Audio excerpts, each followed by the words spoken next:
Okay, well, here's Anna's famous walker. I know there was a request for a video. This is a pretty simple walker made out of PVC. This is an old seat that was in a stander or something that Anna had. And it's probably made for kids that are a year or less than a year old or two. Probably less than a year because they probably learned to walk then. But since Anna is little and she's special, this seat still fits her, and it's really nice, nice for this walker because it's nice and sturdy.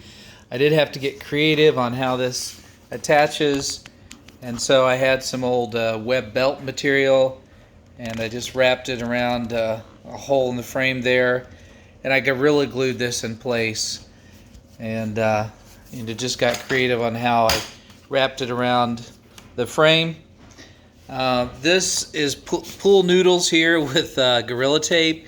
Anna was rubbing her legs on here and rubbing them raw. I don't know if she just didn't feel pain or what, but she'd rub and rub, and so we just had to protect her from that. I'm going to put this up on my workbench and talk a little bit more about the walker itself. So this is made out of PVC components. So this is PVC pipe right here. Just regular piece of PVC pipe that you get from Lowe's.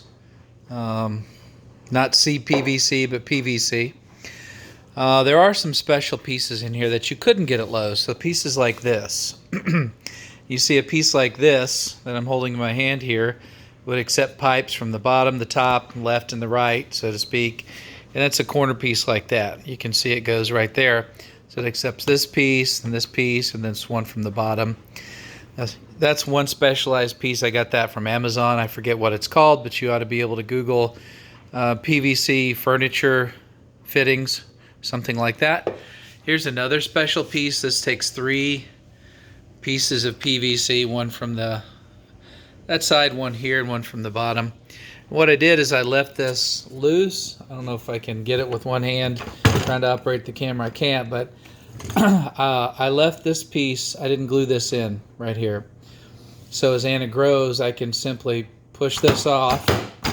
Now, I'm not going to be able to do it with one hand, but I can push that piece, pull this off at all 4 corners, and then cut a longer pipe here and stick it in there. It'll raise this whole thing up to match her legs that are growing. This piece right here, in order to, this was a good design. Rather than have the legs come, this was a good design element here. Rather than have the legs come straight down, that would be a tipping hazard. I used a 45-degree piece here and then another 45. Ultimately, it's 90 degrees, but it's an offset. And that provides a lot of stability, almost like an outrigger effect. And you can kind of see how that works. And you can see from this side, so she can't really tip it over. She could if she was ornery enough, but she doesn't really tip it over. One interesting place was trying to figure out how to attach rollers to this pipe, because most of the time when you buy rollers, they're going to be something like this that you screw to some wood, or they're going to have a threaded rod coming up out of them. This one actually has a threaded rod. You can't see it, but it was tricky, and I had to think pretty hard about how to do that. But what you can see is, I stacked a bunch of washers in there, and I had the threaded rod come up through there and caught a nut that I put on there and tightened it up. So I tightened the washers, tightened a stack of washers really tight against this thing. And then I got some 2-part epoxy and put the whole assembly, glued that whole assembly in this PVC. So I don't know if that makes sense, but if you can imagine this roller here, the threaded rod sticking up, and I just put a stack of washers on there and tightened a nut to hold them all tight, and then I simply glued it in here with 2-part epoxy. And this piece comes out, so if the rollers ever get damaged, or if I want to change them or add length here and maybe do any other modifications, I can do that. Another thing I want to say about these wheels, something I learned, is if you can look here, these actually have, I put a bolt in there with a nut that's got a cap on it.